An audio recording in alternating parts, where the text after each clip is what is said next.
Big boss Malayalam season 7 ഇന്നലെ ആ ഒരു ടാസ്ക് ഒക്കെ അവസാനിച്ചപ്പോഴേ ഓരോരുത്തർക്കും കിട്ടിയ പോയിന്റ് നോക്കുവാണെങ്കിൽ വിജയിച്ചിരിക്കുന്നത് ആര്യനാണ്. 9 പോയിന്റ് ആണ് ലഭിച്ചത്. പിന്നെ സെക്കൻഡ് വന്നിട്ടുള്ളത് നമ്മുടെ നൂറയാണ്, 8 പോയിന്റ് ലഭിച്ചിട്ടുണ്ട്. പിന്നെ തേർഡ് വന്നിരിക്കുന്നത് അക്ബർ ആണ്, 7 പോയിന്റ് ആണ്. പിന്നെ അതുപോലെ ഫോർത്ത് അനുമോളാണ്, അനുമോൾക്കാണെങ്കിൽ 6 പോയിന്റ്. പിന്നെ ഫിഫ്ത്ത് ആദില, സിക്സ്ത് സാബു മോൻ, പിന്നെ സെവൻത്ത് വന്നിരിക്കുന്നത് നമ്മുടെ നെവിൻ ആണ്, എയ്ത്ത് വന്നിരിക്കുന്നത് നമ്മുടെ അനീഷ്, പിന്നെ ഏറ്റവും ലാസ്റ്റ് ആണ് കേട്ടോ ഷാനവാസ് വന്നിരിക്കുന്നത്. ഇന്നലെ ഈ ഒരു ടാസ്ക് ലൈവ് എപ്പിസോഡിലൊക്കെ കണ്ടവർക്ക് ഒരു കാര്യം ശ്രദ്ധിച്ചിട്ടുണ്ടോന്ന് അറിയില്ലേ. അതായത് ആര്യൻ പിടിവിടുമ്പോൾ വന്ന ആ ഒരു പൊടിയുടെ ക്വാണ്ടിറ്റിയും നമ്മുടെ നൂറ പിടിവിടുമ്പോൾ വന്ന ആ ഒരു പൊടിയുടെ ക്വാണ്ടിറ്റിയും, ആര്യന്റെ ബോക്സിൽ നിന്ന് വീഴുന്ന പൊടിയുടെ എത്രയോ ഇരട്ടിയായിരുന്നു നൂറയുടെ ദേഹത്ത് വീണത്. എന്നാൽ ഇവിടെ ആര്യന്റെ ബോക്സിൽ ആ ഒരു പൊടി കുറയാനുള്ള കാര്യം എന്ന് പറഞ്ഞാൽ ആര്യൻ ആ ഒരു പൊടി ഇടുക്കിടുക്കി കുറച്ചായിട്ട് കളഞ്ഞിരുന്നേ. എന്നാൽ നൂറ വളരെ നന്നായിട്ട് തന്നെ കളിച്ചു കേട്ടോ. ഇങ്ങനെ പറയാൻ കാരണം നൂറ ഇന്നലെ ആ കൈ എടുക്കുന്ന സമയത്ത് ബോക്സിന്റെ മുകളിൽ നിറച്ചും ബോളായിരുന്നു കേട്ടോ. അക്ബർ എറിഞ്ഞു പിടിപ്പിച്ച ബോളാണ്.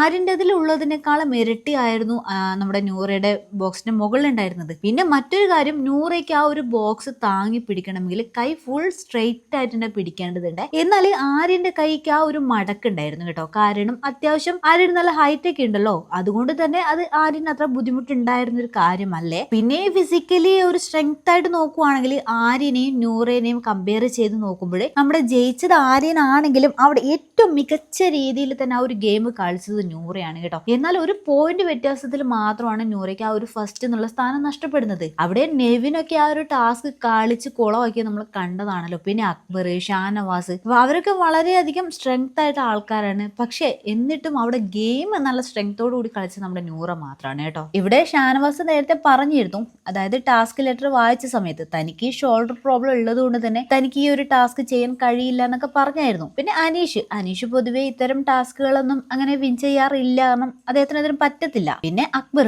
മാക്സിമം ശ്രമിച്ചു കേട്ടോ. എന്നാൽ അക്ബറിനേക്കാൾ നന്നായിട്ട് നൂറയാണ് ഇത് ചെയ്തത്. നമ്മുടെ ബിബി വീട്ടിലെ ഓരോരുത്തരെയും വെച്ച് നോക്കുമ്പോൾ സത്യം പറഞ്ഞാൽ ഇന്നലത്തെ ആ ഒരു ടാസ്ക് നൂറ കളിച്ച കളി ഉണ്ടല്ലോ, അത് ഗംഭീരായിരുന്നു കേട്ടോ. ഒരു പുലിക്കുട്ടി തന്നെയാട്ടോ നൂറ.